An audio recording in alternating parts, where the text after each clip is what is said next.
سیدنا رسول اللہ صلی اللہ علیہ وآلہ وسلم نے فرمایا، جب بندے کے گناہ زیادہ ہو جائیں اور گناہوں کا کفارہ بننے والا اس کا کوئی عمل نہ ہو، اس حدیث مبارک میں ایک نہایت ہی حکمت بڑا اور تسلی بخش پیغام دیا گیا ہے۔ نبی کریم صلی اللہ علیہ وآلہ وسلم نے فرمایا، بسم اللہ الرحمن الرحیم۔ آج کی حدیث مبارک، غم اور حزن گناہوں کا کفارہ۔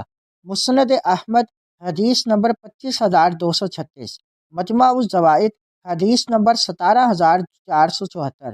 ام المؤمنین سیدنا عائشہ صدیقہ رضی اللہ تعالیٰ عنہا سے روایت ہے کہ سیدنا رسول اللہ صلی اللہ علیہ وآلہ وسلم نے فرمایا، جب بندے کے گناہ زیادہ ہو جائیں اور گناہوں کا کفارہ بننے والا اس کا کوئی عمل نہ ہو تو اللہ تعالیٰ اس بندے کو غم میں مبتلا کرتا ہے تاکہ وہ غم ان گناہوں کو مٹا دے۔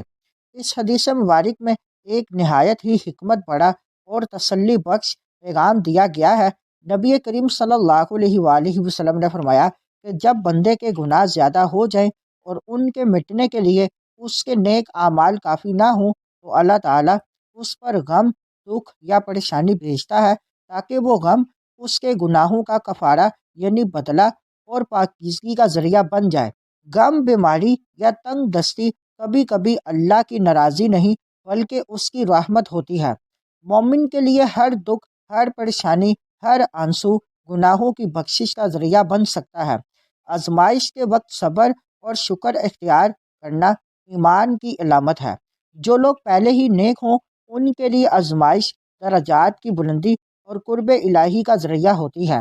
اللہ تعالیٰ اپنے بندوں کو غم اور حزن کے ذریعے پاک فرماتا ہے، لہٰذا جب مصیبت آئے تو مایوسی یا شکایت کے بجائے یہ یقین رکھنا چاہیے، یہ اللہ کی رحمت ہے جو میرے گناہوں کو مٹا رہی ہے۔